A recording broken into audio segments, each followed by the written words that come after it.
ತಮಿಳುನಾಡು ಕೇಳಿದ್ದು 3,500, ಆದ್ರೆ ಹರಿದಿದ್ದು 10,000 cusec. Tamil Nadu ಕೇಳಿದ್ದಕ್ಕಿಂತ 7,500 cusec ನೀರು ಹೆಚ್ಚು ರಿಲೀಸ್ ಮಾಡಲಾಗಿದೆ. ನಾಳಿನ ಸರ್ವಪಕ್ಷ ಸಭೆಗೂ ಮುನ್ನವೇ ತಮಿಳುನಾಡಿಗೆ ನೀರು ಹರಿದಿರೋದು. ಹಾಗಿದ್ರೆ ನಾಳೆ ಸರ್ವಪಕ್ಷ ಸಭೆ ನಡೆಯುತ್ತಾ ಇಲ್ವಾ? ಇದು ಈಗಿರುವಂತ ಪ್ರಶ್ನೆ. ನೋಡಿ, ತಮಿಳುನಾಡು ಏನ್ ಕೇಳಿತ್ತು, ಪ್ರತಿದಿನ 3,500 ಕ್ಯೂಸೆಕ್ ನೀರನ್ನ ಹರಿಸಬೇಕು ಅಂತ ಹೇಳಿ. ಬಟ್ ಅವರು ಕೇಳಿರೋದಕ್ಕಿಂತ ಡಬಲ್ ನೀರು ಹರಿತಾ ಇದೆ. ಅಂದ್ರೆ 10,000 ಕ್ಯೂಸೆಕ್ ನೀರನ್ನ ರಿಲೀಸ್ ಮಾಡಲಾಗಿದೆ ಈಗ. ಯಾಕೆ ಅಂತ ಅಂದ್ರೆ ಕೊಡಗು ಕೇರಳದಲ್ಲಿ ಸಿಕ್ಕಾಪಟ್ಟೆ ಮಳೆ ಆಗ್ತಾ ಇದೆ. ಈ ಹಿನ್ನೆಲೆಯಲ್ಲಿ ಕಬಿನಿ ಡ್ಯಾಮ್ ತುಂಬಿ ಹರಿತಾ ಇದೆ. ಕಬಿನಿ ಜಲಾಶಯಕ್ಕೆ 15,000 ಕ್ಯೂಸೆಕ್ಸ್ ಒಳಹರಿವು ಪ್ರಮಾಣ ಹೆಚ್ಚಾಗಿರೋದು.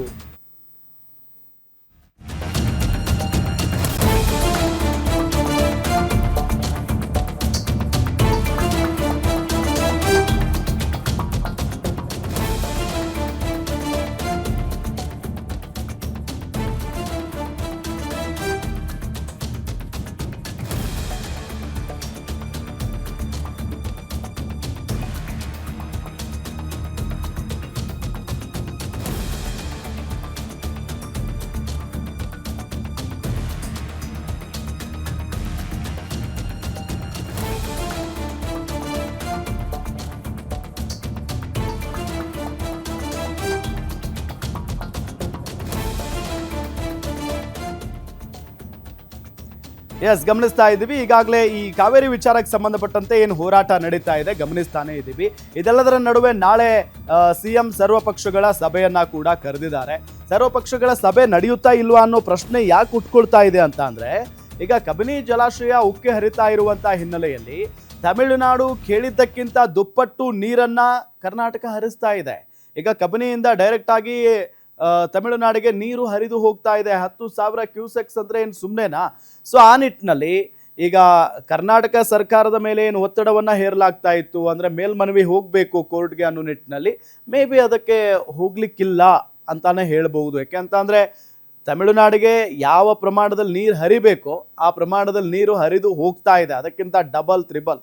ಎಸ್, ಇದೇ ವಿಚಾರಕ್ಕೆ ಸಂಬಂಧಪಟ್ಟಂತೆ ಡೀಟೇಲ್ಸ್ ಕೊಡ್ತಾರೆ ನಮ್ಮ ಪೊಲಿಟಿಕಲ್ ರಿಪೋರ್ಟರ್ ದುರ್ಗೇಶ್ ನಾಯಕ್ ಸಂಪರ್ಕದಲ್ಲಿದ್ದಾರೆ. ದುರ್ಗೇಶ್, ನಾವೀಗಾಗಲೇ ಮಾತನಾಡ್ತಾ ಇದ್ವಿ, ತಮಿಳುನಾಡು ಕೇಳಿರೋದು 3,500 ಕ್ಯೂಸೆಕ್, ಆದ್ರೆ ಇಲ್ಲಿ 10,000 ಕ್ಯೂಸೆಕ್ಸ್ ನೀರನ್ನ ಈಗಾಗಲೇ ಬಿಡುಗಡೆ ಮಾಡಲಾಗಿದೆ. ಸೊ ಆ ನಿಟ್ಟಿನಲ್ಲಿ ಈ ಒಂದು ಸಂಘರ್ಷ ಇಲ್ಲಿಗೆ ಸ್ಟಾಪ್ ಆಗಬಹುದಾ? ನಾಳಿನ ಒಂದು ವಿಪಕ್ಷಗಳ ಸಭೆ, ಸರ್ವಪಕ್ಷಗಳ ಸಭೆ ನಡೆಯುತ್ತಾ ಇಲ್ವಾ? ಯಶರಾಮ್, ಕಾವೇರಿ ನದಿ ನೀರಿನ ವಿಚಾರಕ್ಕೆ ಸಂಬಂಧಪಟ್ಟಂತೆ CWRC ಮತ್ತು CWMA ನೀಡಿರುವಂತಹ ಆದೇಶದಂತೆ ಈಗಾಗಲೇ ಏನು ರಾಜ್ಯ ಸರ್ಕಾರ ಸರ್ವಪಕ್ಷ ಸಭೆ ಕರೆಯೋದಕ್ಕೆ ನಿರ್ಧಾರ ಮಾಡಿತ್ತು. CM D K Shivakumar Tamil Nadu CM ಆಗಿರುವಂತಹ ವಿಜಯ್ ಜೊತೆಗೆ ಚರ್ಚೆ ಮಾಡೋಕೆ ಕೂಡ ಮುಂದಾಗಿದ್ರು. ಆದ್ರೆ ಕೊನೆ ಕ್ಷಣದಲ್ಲಿ ರಾಜ್ಯಕ್ಕೆ ಬರುವುದು ಬೇಡ ಅನ್ನುವಂತ ನಿಟ್ಟಿನಲ್ಲಿ ನಿರ್ಧಾರವನ್ನು ಮಾಡಿದ್ರು. ಜೊತೆಗೆ ಸರ್ವಪಕ್ಷ ಸಭೆಯನ್ನ ಕರೆದು ರಾಜ್ಯದಿಂದ ಎಷ್ಟು ನೀರನ್ನ ಬಿಡಬೇಕು ಅನ್ನೋ ನಿಟ್ಟಿನಲ್ಲಿ ಚರ್ಚೆ ಮಾಡೋದಕ್ಕೆ ಸಿಎಂ ಡಿ ಕೆ ಶಿವಕುಮಾರ್ ಸಭೆಯನ್ನ ಕರೆದಿರುವಂತದ್ದು. ಆದ್ರೆ ಅದಕ್ಕೂ ಮುನ್ನವೇ ಈಗ 10,000ರಿಂದ 15,000 ನೀರು ಹರಿದು ತಮಿಳುನಾಡು ಪಾಲಾಗ್ತಾ ಇದೆ. ಹೀಗಾಗಿ ಏನು ಕಬಿನಿ ಜಲಾಶಯದಲ್ಲಿ 8ರಿಂದ 10,000 ಕ್ಯೂಸೆಕ್ ನೀರನ್ನ ಬಿಡುಗಡೆ ಮಾಡಲಾಗ್ತಾ ಇದೆ. ಅದು 15,000ಕ್ಕೂ ಕೂಡ ಹೆಚ್ಚಾಗಬಹುದು ಅನ್ನುವಂತಹ ಒಂದು ಪತ್ರವನ್ನ ಉಲ್ಲೇಖ ಮಾಡಿ ಈಗ ಆದೇಶವನ್ನ ಹೊರಡಿಸಿರುವಂತದ್ದು ಕಬಿನಿ ಜಲಾಶಯದ ವಿಭಾಗಾಧಿಕಾರಿಗಳು. ಹೀಗಾಗಿ ರಾಜ್ಯ CWRC ಆದೇಶವನ್ನ ಮಾಡಿರುವಂತದ್ದು 3,500 ಕ್ಯೂಸೆಕ್ಸ್ ಅನ್ನ ಪ್ರತಿನಿತ್ಯ ಬಿಡಬೇಕು ಅನ್ನುವಂಥದ್ದು. 15 ದಿನಗಳ ಕಾಲ 4 TMC ನೀರನ್ನ ಬಿಡಿ ಅಂತ ಒಂದು ಸೂಚನೆ ಆದೇಶ ನೀಡಿದೆ. ಆದ್ರೆ ಅದಕ್ಕಿಂತ 7,500 ಕ್ಯೂಸೆಕ್ಸ್ ಹೆಚ್ಚು ನೀರು ಈಗ ತಮಿಳುನಾಡು ಪಾಲಾಗ್ತಾ ಇದೆ.